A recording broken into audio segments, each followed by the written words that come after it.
안녕하십니까. 원장사용입니다.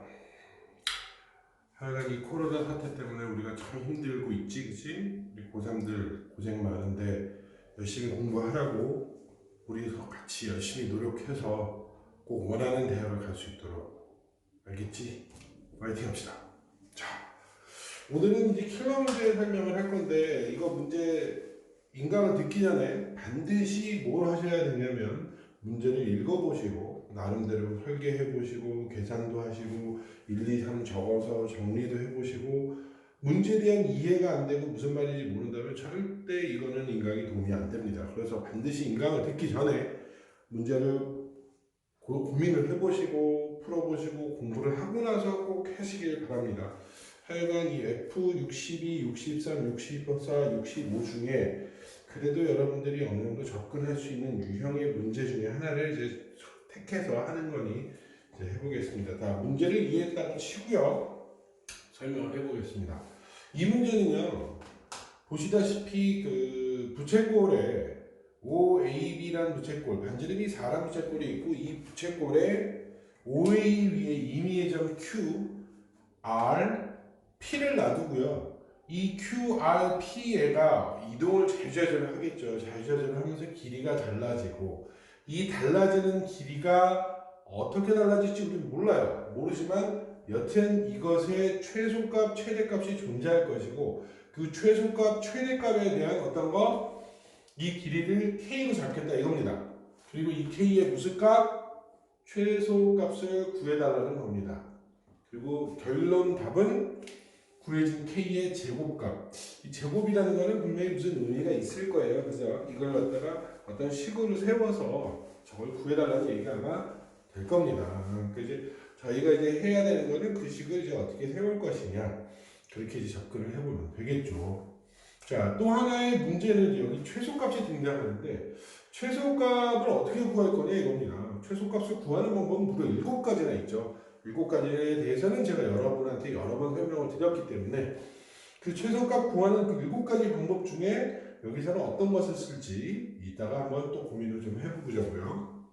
자, 어쨌든 간에 정리를 좀 해보면 QRP의 길이를 더해서 K를 만든다고 했으니까 이거를 갖다 이런 식으로 A 더하기 B 더하기 뭐 QR의 길이를 A, 이걸 A, RP를 B, QP를 C로 잡아서 이걸 C로 잡고 K로 해서 내가 관계식을 얻어서 이거에 대한 최소값을 구해야지, 식으로 구해야지 라고 한다면 굉장히 힘들 겁니다. 그리고 뭐 구하는 방법이 없지는 않겠죠. 뭐 어떻게든 구할 수는 있을 텐데 제 생각에 이거는 아니죠. 그러니까 이거 뭐 어떻게 구해요? 이거는 제가 여러분한테 평상시에 수업하면서 말씀드리지만 이런 도형의 문제는 최대한 뭐로 접근을 해서 풀어야 된다? 도형으로 접근을 해야 된다는 얘기예요. 그리고 더군다나 여기에서 각도 75도를 줬고 이런 것들을 써야 된다는 얘기는 암묵적으로 뭐 삼각함수를 얘기하고 있다는 겁니다. 삼각함수를 쓰고 삼각함수를 써서 이런 길이에 대한 문제, 물론 이걸 보고 삼각함수를 바로 생각하기 쉽지는 않겠지만 그런 생각을 한다면 적어도 제가 여러분 개념 노트에 써드렸던 삼각함수를 문제를 풀 때 반드시 생각해야 될 3가지 중에 하나, 네 맞아요, 대칭성을 생각을 해야 된다는 얘기입니다. 이 문제는 대칭성 생각하면 거의 90% 해결이 끝나는 거예요. 이게 정답률이 13%인데 솔직히 얘기하면 13% 문제가 아니에요. 이 삼각함수 어느 정도 할 줄 알고 도형에 대한 자신감이 있는 문제는 학생이라면 거의 한 60, 70%는 다 해결이 되는 거예요. 그러니까 이 부분을 자기가 풀면서 안 된다는 얘기는 어디 부분이 안 되는지 차근차근 정리를 해야 된다는 얘기입니다. 이걸 내가 생각을 못했구나, 저걸 생각을 못했구나. 대칭성이나 대칭성과 관련되어 있는 부분들 다 찾아서 하나하나 공부를 하셔야 된다는 얘기예요. 그걸 선생님이 주실 수가 없어요. 여러분들이 찾으면서 정리를 해야 된다는 얘기입니다. 어쨌든 대칭성에 대한 얘기를 했습니다. 그럼 대칭성으로 어떻게 이거를 접근을 해요, 원장 선생님? 자, 접근을 하는 방법, 제일 중요한 키입니다. 자, 이걸 제가 그림을 그려볼게요. 일단 조그맣게 여기 그려볼게요. 그림을 좀 못 그리네. 자, 이렇게 작게 그렸습니다. 그리고 여기에 R, Q 이렇게 잡았고요. 이건 그냥 고정이라고 하고 P를 이동을 시킨다고 해볼게요. 한번 P가 이렇게 있다고 칩시다. 그러면 아까도 얘기했듯이 이 RP의 대칭이죠. 대칭이 되는 어디에 대해서 OB에 대해서 대칭인 선을 그을 수가 있다라는 거예요. 이게 어디 나오냐면 고등수학 상에 나와요. 그죠? 무슨 쭉 대칭? X축 대칭이에요. 이 길이가 같다라는 거죠. 그럼 원장님 왜 이걸 생각을 해요? 대칭성. 아까 첫 번째 삼각함수라는 걸 찾으면 길이니까 대칭을 생각한다. 두 번째 최소값을 구하니까 이걸 어떻게든 길이에 대한 도형에 대한 걸 만들기 위해선 대칭을 해봐야겠다. 이런 생각들이 필요하다라는 겁니다. 자, 그래서 보시다시피 RP에 대해서 P-라는 직선 하나 그었어요. 동시에 QP가 있다면 여기도 똑같이 이런 식으로 원이 연장이 돼서 이렇게 선을 그을 수가 있겠죠. 이 두 개의 직선 길이가 어때? 같다라는 겁니다. 왜? 이것은 OA에 대해서 대칭인 거잖아요. 직선이. 그죠? 대칭이니까 어떻게 돼? 길이가 같다라는 겁니다. 여기서 중요한 밑에. 자, 이 길이가 같다라는 것은 이 호의 길이도 어따? 같다라는 거예요. 이 두 개의 호의 길이가 같다라는 겁니다. 길이가 같다라는 것은 무슨 얘기냐? 요걸 이렇게 연결한 이 두 개의 각이 이 각의 두 배라는 거죠. 즉 몇 도? 75도의 두 배인 150도가 된다라는 겁니다. 이 문제의 키 포인트는 여기에 있어요. 그리고 뭐가 중요하냐면 지금도 아시겠지만 이 점은 계속 이동하고 이 점도 이동할 것이고 이 점도 이동한다는 얘기예요. 그런데 중요한 거는 얘가 아무리 이동을 한다고 해도 이 두 점에 해당하는 각도는 안 변한다는 겁니다. 그걸 깨달아야지만 이 문제를 풀죠. 그죠? 왜요? 그걸 우리가 알게 된다면요. 이제 아까도 제가 얘기했지만 최소값의 여러 가지 성질 중에 하나인 어떤 것? 도형의 성질을 이용하는 방법을 알 수 있는 겁니다. 분명히 7가지의 최소값, 최대값 구하는 방법이 있습니다. 그 중에 한 가지, 도형을 쓰는 문제는 난이도가 상당히 높은 문제입니다. 왜? 대부분 이차함수 뭐 이런 등등등을 생각을 하게 되는데, 미분 이런 걸 생각하게 되는데, 도형을 쓰는 쪽으로 한다는 건 굉장히 난이도가 높다는 얘기거든요. 하여간 그래서 제 생각엔 이 킬러 문제에 해당하고 난이도가 13%가 되는 겁니다.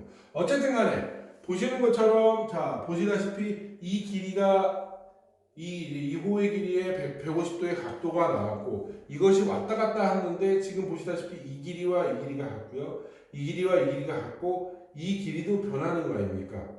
그러면 이 세 개를 쭉 연결한다고 생각을 해보세요. 뭐가 돼야지 최소값이 되겠어요? 네, 맞아요. 직선이 돼야 됩니다. 이렇게. 직선이 돼야지만 보시는 것처럼 직선이 돼야지만 최소값을 구할 수 있다는 거예요. 그래서 여기서 나와 있는 이 도형을 잘 보면 이 부분만 딱 끄어서 하면 이렇게 무슨 삼각형? 이등변 삼각형이 나옵니다. 중심각 150도 어떤 거? 4, 4 되고 이 길이가 K가 되는 거예요. 뭐 생각나는 거 없어요? 이거 보면 네 있어요? 그래요. 뭐 코사인 법칙 그죠? 예전에는 코사인 제2법칙이라고 했던 코사인 법칙이 생각이 나야 되는 거예요. 어떻게? K제곱은 4의 제곱 플러스 4의 제곱 마이너스 2 곱하기 4 곱하기 4하고 코사인 몇 도? 네 맞아요. 150도를 구해야 되는 겁니다. 근데 그래서 문제는 코사인 150도를 어떻게 구해요가 문제죠. 그죠? 코사인 150도 어떻게 구해요? 여러분? 네 맞아요. 여기서 하나가 더 들어가요. 뭐? 덧셈 정리를 써야 돼요. 삼각함수에. 그죠? 덧셈 정리를 구해야지 구할 거 아닙니까? 코사인 150도니까 어떻게 나눠? 죄송합니다. 코사인 이걸 어떻게 바꿔? 90도 플러스 60도로 바꿔서 구해야 된다는 겁니다. 그럼 K 값이 나오겠죠? 그죠? 네, 맞아요. 이런 문제들은 바로 지금 얘기했듯이 제가 간단하게 6가지를 정리했지만 흐름에 대한 걸 잘 정리를 해야지 풀 수 있는 겁니다.